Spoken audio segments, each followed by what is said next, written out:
welcome to fifth grade. I am Miss Cherry. This is my 11th year teaching.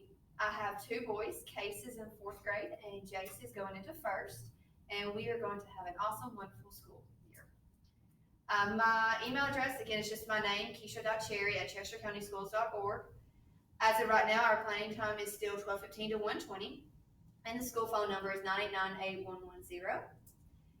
ELA. We will be using Wit and Wisdom. It is taught through daily activities and novels. There are vocabulary quizzes throughout each module. As always, students will know when upcoming graded assignments will take place and have the necessary study materials. Writing and vocab is also embedded in the Wit and Wisdom this year. Again, I will let you know through Remind when upcoming quizzes are, and your kids will be able to see it on the agenda as well. In social studies, we have weekly quizzes covering PEP. PEP are just your important people, events, and places in our social studies standards. We do videos, we watch videos, we take our notes, we do daily activities with them through our workbook or through other activities that I have found.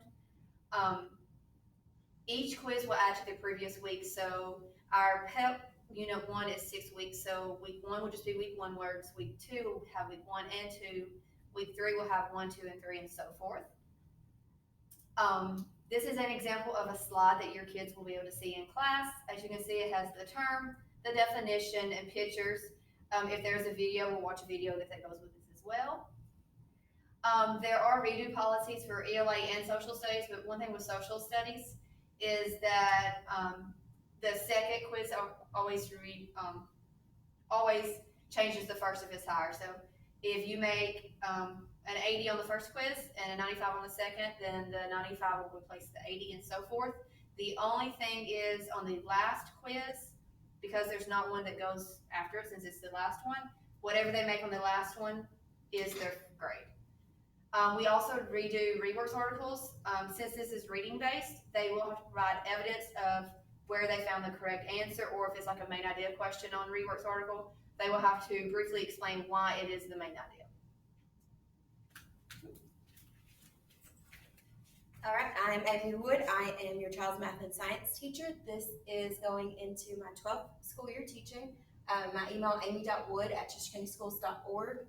Same planning time as Miss Cherry, so if you guys need to get in touch with either of us, sit down and meet with us, have a phone conference with us, you can do it with both of us at the same time. In math, we'll be using the revised Tennessee State Standards. One of the best things you can do to help in fifth grade is multiplication fluency. We will use multiplication in a lot of our fraction unit. We use for whole number multiplication, decimal multiplication. It's a very large part of our fifth grade standards.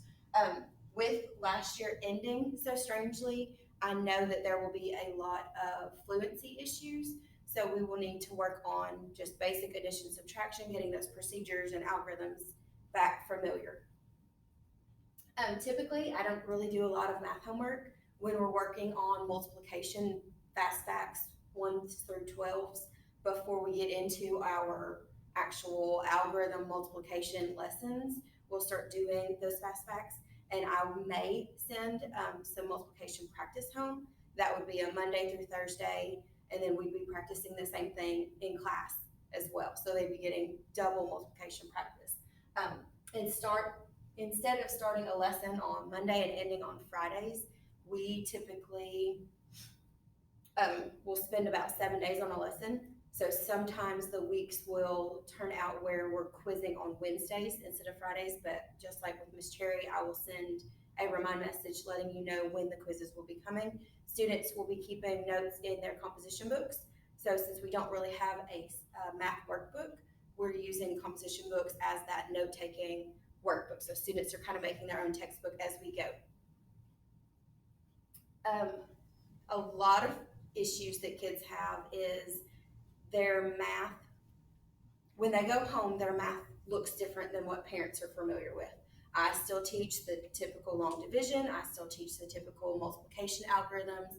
Adding, subtracting looks the same, but because of the way our standards are written, there are other methods that I also teach. This is not a forget what multiplication looks like. This is the new multiplication. It's the same multiplication, it's just another strategy for a child that struggles with the typical way.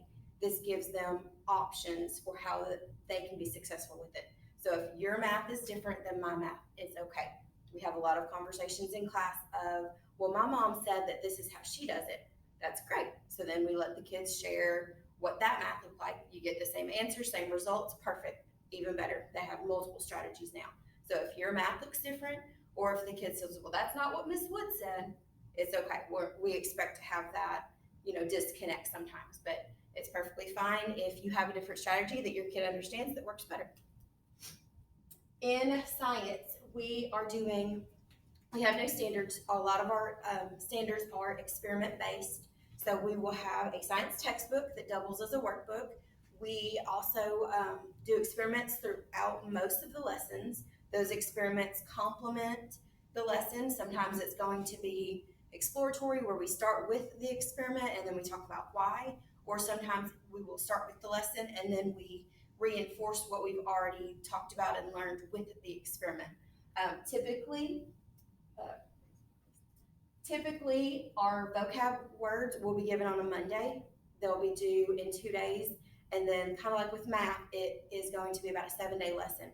So it kind of alternates Friday, Wednesday quiz, Friday, Wednesday. The vocab is just like what Miss Cherry said with PEP, where it builds each lesson. So the first lesson quiz will have 10 words on it. The next have that 10 words plus 3 or 4 more, 5 more. If the student does better on that second quiz, it replaces the first quiz since it's the same words plus some. And then these words, since the students will have flashcards, those will double as an at-home study tool, an in-class study tool, and a way that somebody can practice with them. Remind notifications. Each Monday, we will send a summary of our upcoming week, skills and vocabulary words for each subject, events, etc. through the Remind app. You may also communicate any questions or concerns via Remind or through our school email. Instead of doing paper newsletters this year, we are going to try to do all through Remind so that every parent has the opportunity to read it, because as we know, sometimes those get lost or thrown away before they get home. Graded work, graded paper folders will be sent home every other Tuesday. In the past, I know some people have had it every week, and then they get here, and then we get an email the second week saying, oh, where's the graded paper folder? We do it every other Tuesday.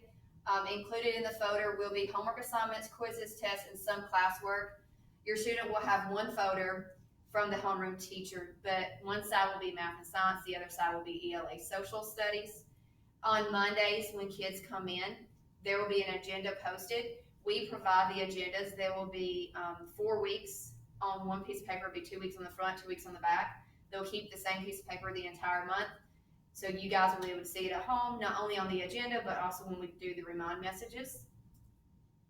Grades assigned at CCMS will only reflect your child's level of mastery and growth. Grades will be given for tests, projects, quizzes, and classwork. And we will provide more than one opportunity for students to show mastery. As we've said, we do redos.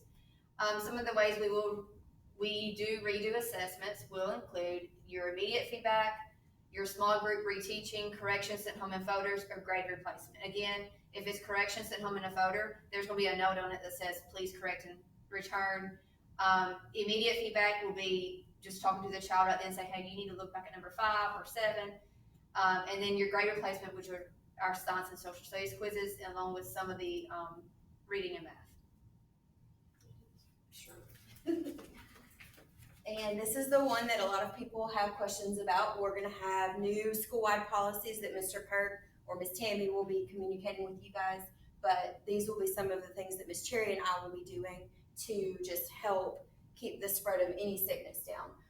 Before, between, and after classes, we will be disinfecting. So as the kids are preparing to switch classes for the day, we'll spray down all of the desks. We'll do the same thing in the mornings before kids arrive, and at the end of the day, we are neat freaks. We like to clean anyway, so all that's going to be just ramped up a little bit. As we use student laptops, we'll make sure everything is wiped down, sprayed down, however the best method is between each use.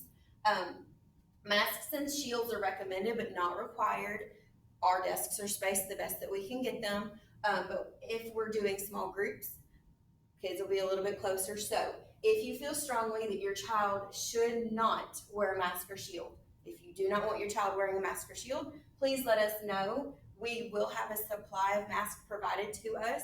So if your child is allowed to wear a mask or shield, or well, I guess we'll have masks. But if your child is allowed to wear a mask and we need to pull them for a small group, we can give them that mask.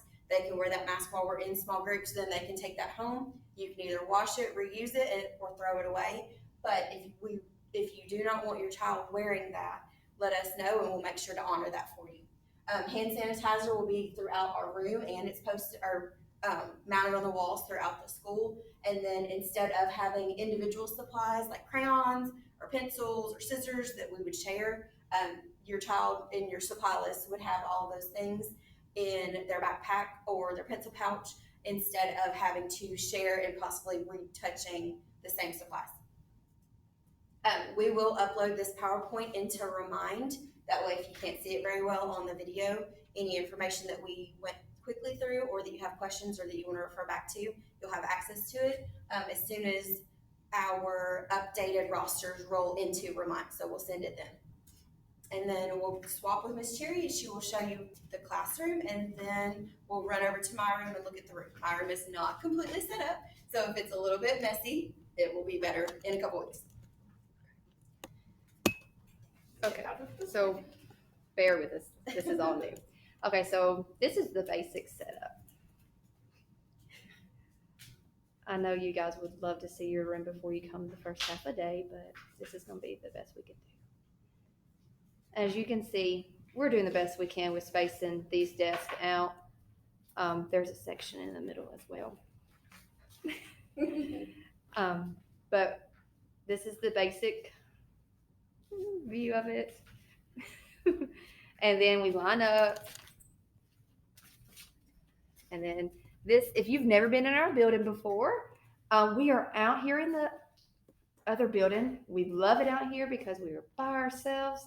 So the kids will line up in this area to switch classes. Again, it's just Miss Wood and me out here. So the kids will not have to worry about all the different classes running around and switching because it's just us. And then here is my room. We've got my desks and I've got my tables. For now, we'll only do 2 kids per table. That way somebody can be at each end. My shelves are not fully stocked. They're kind of a mess right now, but I have my reading books and my laptops all in the back. And once hopefully everything calms down, we can turn these desks back into groups because we do a lot of group work. So if you have any questions, you may email Miss Cherry or me, send us a Remind message, call the school, anything like that. We are super excited to meet you guys.